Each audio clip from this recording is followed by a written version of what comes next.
Hey humano, hoy vamos a hablar de arquitectura hexagonal, también conocida como puertos y adaptadores. Y no es porque tu código tenga que tener forma de panal. El nombre suena raro, pero la idea es bastante simple. Proteger el corazón de tu aplicación para que no dependa de detalles externos. Imagina que tienes una aplicación que vende productos. Dentro tienes reglas importantes. Crear una orden, calcular impuestos, descontar inventario, validar pagos, enviar una factura. Esas reglas son tu negocio. Eso es lo que realmente importa. Ahora piensa en todo lo que rodea a esa aplicación. Una base de datos, una API REST, una pantalla web, una cola de mensajes, un proveedor de pagos, un sistema de correos, archivos, servicios externos. Todo eso puede cambiar. Hoy usas PostgreSQL, mañana SQL Server. Hoy expones REST, mañana GraphQL. Hoy pagas con Stripe, mañana Visa o PayPal. La arquitectura hexagonal propone una separación clara. El centro de la aplicación no debe conocer esos detalles. El dominio y los casos de uso viven en el centro. Las tecnologías viven afuera. Primera idea clave. El centro no depende del exterior. El exterior depende del centro. Esto normalmente se organiza en tres zonas. Zona 1. Dominio. Aquí viven las entidades, value objects, reglas de negocio y comportamientos importantes. Por ejemplo, una entidad order puede saber cuándo está pagada, cuándo puede cancelarse, o cómo calcular su total. Zona 2. Aplicación o casos de uso. Aquí vive la coordinación. Por ejemplo, create order, pay order, cancel order. Un caso de uso recibe una solicitud, valida lo necesario, usa el dominio, guarda cambios y devuelve un resultado. Zona 3. Infraestructura y entrada. Aquí viven los detalles. Controladores HTTP, base de datos, repositorios concretos, clientes externos, correo, archivos y cualquier librería de terceros. Ahora viene la parte importante. Puertos y adaptadores. Un puerto es una interfaz. Define lo que la aplicación necesita, pero no dice cómo se hace. Por ejemplo, tu caso de uso necesita guardar una orden. Entonces define un puerto llamado order repository con métodos como getMid y sabe. La aplicación sabe que puede guardar, pero no sabe si se guarda en PostgreSQL, Mongo, memoria o un archivo. Ese detalle lo resuelve un adaptador. El adaptador implementa el puerto usando una tecnología concreta. Por ejemplo, Order Repository implementa Order Repository y usa Entity Framework, Dapper, Prisma o lo que sea. Ese patrón también aplica para servicios externos. Si necesitas enviar emails, el centro no debería depender directamente de SendGrid, Gmail o Mailgun. Define un puerto de MailSender y luego crea un adaptador SendGrid de MailSender. Segunda idea clave. Las interfaces se definen pensando en lo que necesita la aplicación, no pensando en la herramienta externa. Hay dos tipos de adaptadores, primarios y secundarios. Los adaptadores primarios son los que llaman a tu aplicación. Por ejemplo, un controlador REST, una interfaz web, un comando CLI, un consumer de una cola de mensajes o un test automatizado. Los adaptadores secundarios son los que tu aplicación llama. Por ejemplo, base de datos, servicio de pagos, email, almacenamiento de archivos, cache o APIs externas. Si lo ves como flujo, sería algo así. Usuario llama a controlador. Controlador llama a caso de uso. Caso de uso usa dominio. Caso de uso llama puertos. Adaptadores implementan esos puertos. Y los detalles externos se quedan afuera. Vamos con un ejemplo sencillo. Supongamos que tienes el caso de uso registrar empleado. Necesita guardar empleado y tal vez validar información bancaria. En una arquitectura desordenada, el controlador recibe el request, valida un poco, crea el empleado, llama directamente a Entity Framework, calcula reglas ahí mismo, manda email y devuelve respuesta. Todo mezclado. Funciona al principio, pero después se vuelve difícil de probar y cambiar. En arquitectura hexagonal, el controlador solo traduce HTTP hacia la aplicación. El caso de uso registrar empleado coordina la operación. El dominio contiene reglas como: un empleado debe tener nombre, documento, tipo de pago, y si el método de pago es transferencia, entonces necesita datos bancarios válidos. Para guardar, el caso de uso usa un puerto Employee Repository. Para enviar notificación, usa un puerto Notification Sender. La infraestructura implementa esos puertos. Resultado: puedes probar registrar empleado sin levantar una API, sin conectarte a una base de datos y sin mandar correos reales. Solo usas adaptadores falsos o bots. Tercera idea clave. Si tu lógica de negocio se puede probar sin base de datos, vas por buen camino. Ahora hablemos de dependencias. La regla más importante es: las dependencias apuntan hacia adentro. El dominio no conoce aplicación. La aplicación conoce dominio. Infraestructura conoce aplicación y dominio.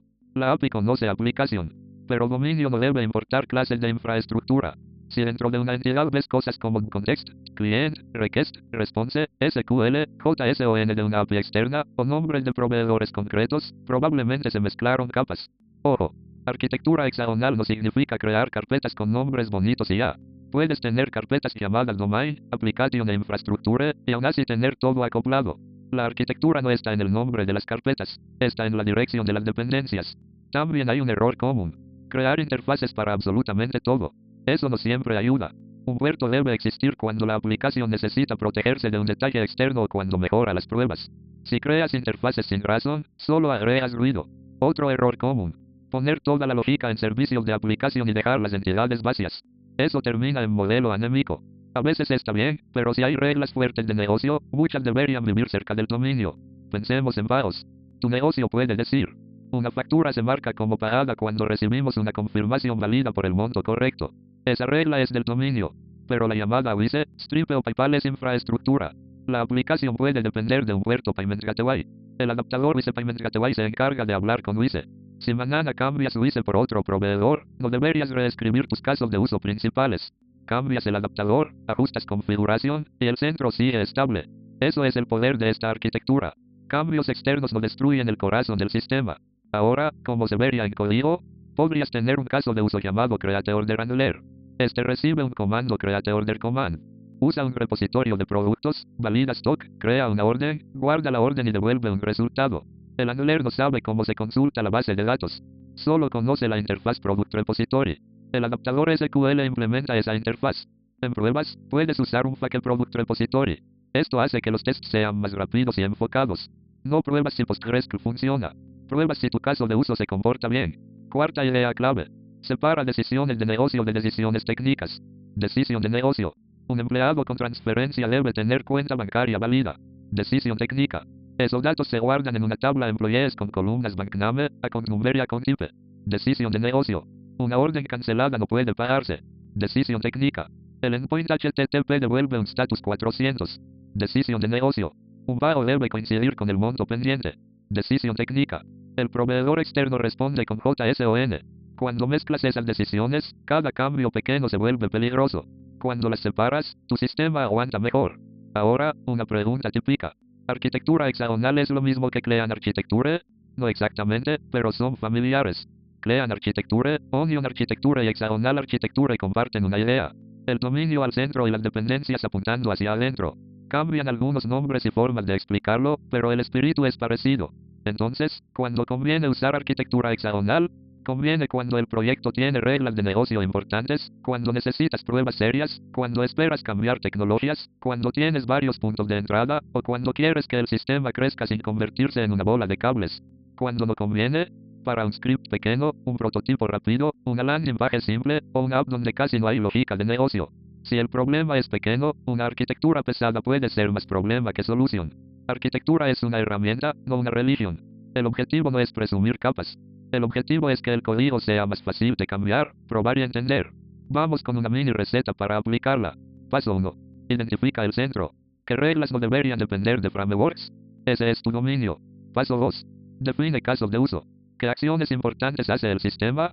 Crear orden, registrar empleado, pagar factura, generar reporte. Paso 3.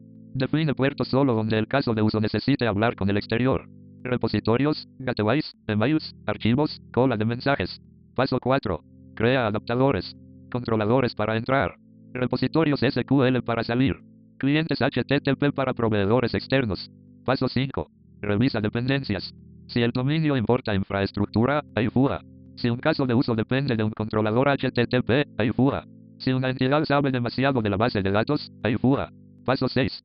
Prueba el centro sin infraestructura real. Si puedes probar tus casos de uso con FAQs simples, la separación está funcionando. Y ahora el resumen final. Arquitectura hexagonal significa poner la lógica importante en el centro.